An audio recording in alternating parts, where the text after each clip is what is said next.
Grace, you even realize what you've done? What kind of person just abandons their duties as a wife and causes problems for William?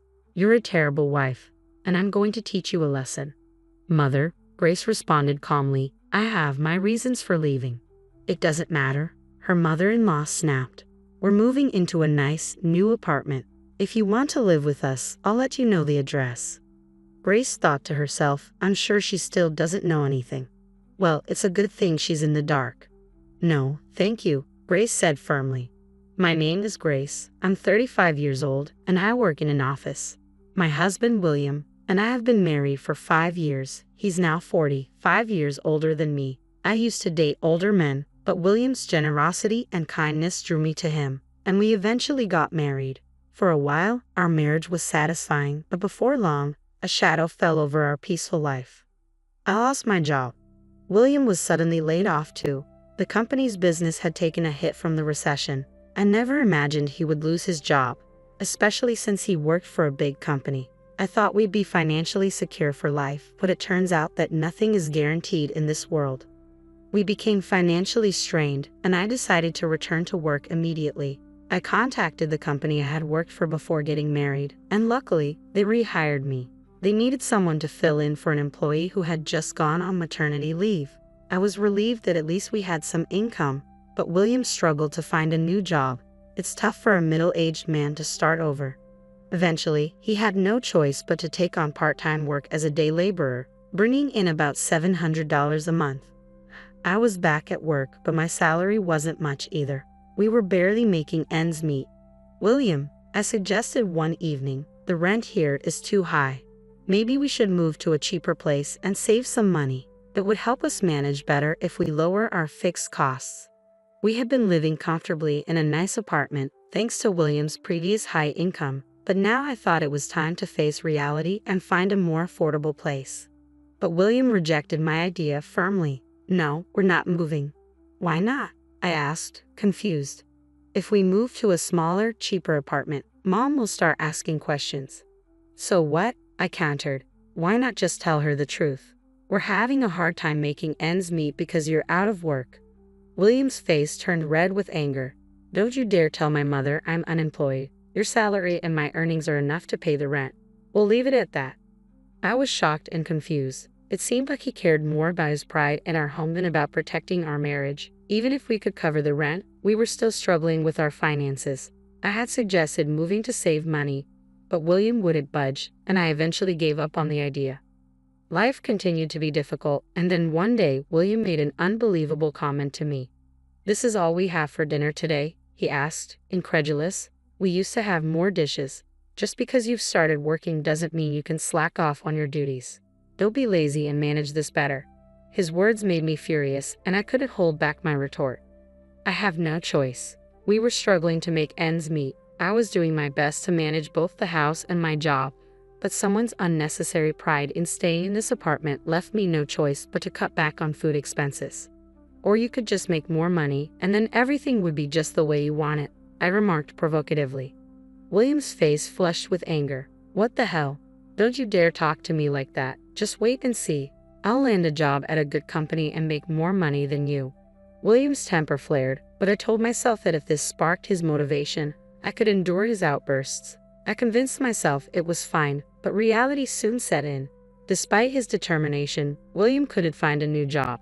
He ended up working part-time as a day laborer, unable to secure anything better. Even with renewed motivation, the job market proved harsh. I could understand if he had taken the time to study and earn a qualification, but he hadn't. He simply worked part-time. Each interview led to rejection, and the humiliation of bowing down to younger interviewers wore him down. Eventually, William stopped looking for a job altogether, though he still believed he could earn more than me. By this point, I was disappointed and had already given up on the idea that he would turn things around. But my worries didn't stop with William. Earlier today, I received yet another phone call, this time from my mother-in-law. She called without hesitation, despite knowing I was at work. When I checked my phone during lunch, I saw over 10 missed calls. When I finally returned her call, her voice was sharp from the very first word. Why didn't you answer the phone right away? I told you the other day that I'm at work, didn't I? Work? You call that working? My needs should come first. Since losing her husband a year ago, my mother-in-law had been calling me constantly. I understood she was lonely and felt I should support her, but all she ever talked about was how it's a wife's duty to support her husband. When she found out I had started working, she became furious and wouldn't stop calling. While I was at work, my phone rang again. "Did you talk to William about this properly? You can't even bother to return my calls." "I'm sorry," I said, trying to keep my tone calm, "but it's difficult for us to live with you right now." "I'm not asking for your opinion," she snapped. "William won't object to it." "Actually, William says it's too difficult," I explained. "Besides, we're having some financial issues." "Financial issues? How can that be? William works for a big company. They pay him well, so you two must be rich, right?" I was at a loss for words. William had been adamant that I shouldn't tell my mother-in-law the truth, so I couldn't explain our situation. She thought I was being selfish for working, convinced that I was lying about our financial struggles. Her constant calls were stressful, not just when I was at work, but even at night. "A wife's first priority should be to support her husband," she often lectured. "Taking care of your husband means taking care of his mother too. Why haven't you visited me lately? What's wrong with you?" "I work full-time, and I'm exhausted," I explained. "William has been working part-time on weekends, so our schedules don't match. I'm sorry, but we're both so busy that it's hard to find time." "Your schedules? But William is off on weekends. You could come then, couldn't you?" My mother-in-law was clearly frustrated and kept pressing me. I felt it was time to tell her the truth about William. "Actually, William works on weekends." "What do you mean?" she demanded. Just as I was about to reveal the truth, William, who had been lying on the sofa watching TV, rushed over and grabbed the phone from me. "Mom, I'm sorry I haven't been able to visit you lately," he said smoothly. "I'm working on a big project right now and have been putting in extra hours on weekends. I'll come visit as soon as things settle down." With that, he ended the call and turned to me, his expression stern. "What were you doing?" he asked, his voice low. "Were you trying to tell my mom?" "I just think it's better to tell the truth," I replied, frustrated. "If you keep this up, she'll keep nagging me because she doesn't know what's really going on." "I'm sorry to hear that, but don't you dare tell my mom," William warned. "That's enough," I shot back. "You need to swallow your pride and tell her the truth." "Shut up. I'm the one keeping us afloat, so you should be thanking me instead of talking back," he snapped, then stormed off to his room. I was on the verge of breaking down. The financial strain, combined with the pressure from both William and his mother, had pushed me to my limits. William claimed his part-time job was too demanding for him to do any housework, but he only worked on weekends and one day during the week. I knew he was capable of finding a better job or at least helping out around the house, but he chose not to. "How can you do nothing at home and expect me to handle all the chores on top of everything else?" I had finally reached my breaking point. I decided to leave for a while and return to my parents' house for a week. I wanted William to experience just how hard it was to manage the household alone.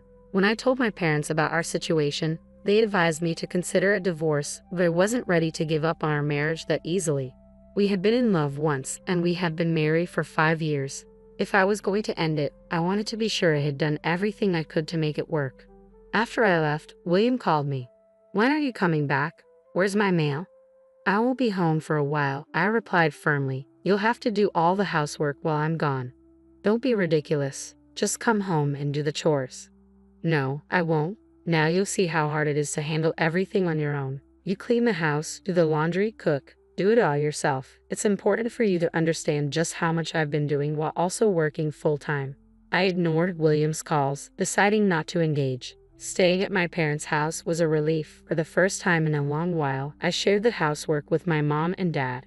My mother would say, "You must be exhausted," as she served up home-cooked meals. I felt so grateful not having to do anything, with meals appearing as if by magic. I spent about a week at my parents' house, and honestly, I wanted to stay longer. But commuting from there to my office was challenging. It took an hour and a half each way. Eventually, I thought William must have realized by now how hard it was to manage the housework alone. So I decided it was time to return home. I was worried the house would be a mess, but when I walked in, I was surprised to find it cleaner than I expected. Still, something felt off. I had a sinking feeling and went straight to William's room. The closet was empty, his clothes and suitcases were gone. It hit me that he might have gone to his mother's place, so I called him. "What do you want now?" he answered, his tone cold. "Where are you?" I asked. "I'm at my parents' house." "You left right after I did, didn't you?" I said, trying to make sense of it. "That's right," he admitted. "What did you expect? You shouldn't have left in the first place. I'm not going back to that house." "What do you mean?" I asked, confused and hurt. "I'm going to live with my mom. In fact, we're moving into a new apartment." "I have no idea what you're talking about," I stammered, at a loss for words. Suddenly, the voice on the other end of the line changed. "Hey Grace," my mother-in-law's voice cut in sharply. "Do you have any idea what you've done? How dare you abandon your duties as a wife and cause trouble for William? You're such a terrible wife, and I'm going to teach you a lesson." "Mother, I had my reasons for leaving," I tried to explain. "It doesn't matter," she interrupted. "We're moving into a nice, new apartment. If you want to live with us, I'll let you know where it is." I realized she still had no idea what was really going on.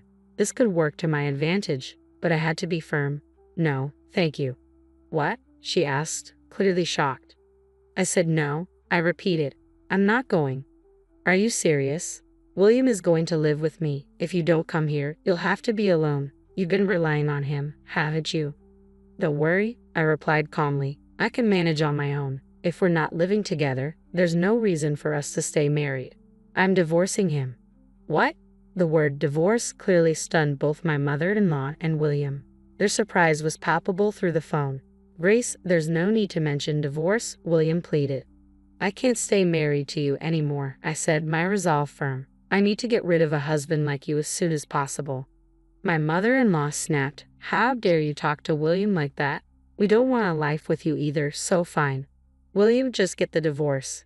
"No," William protested, but I cut him off. "I'll have the divorce papers ready. You'll regret this, and it'll be too late for apologies." "Same to you," I shot back before the call ended abruptly. I knew they would probably show up with the divorce papers soon, but I was relieved. Things were finally going the way I wanted.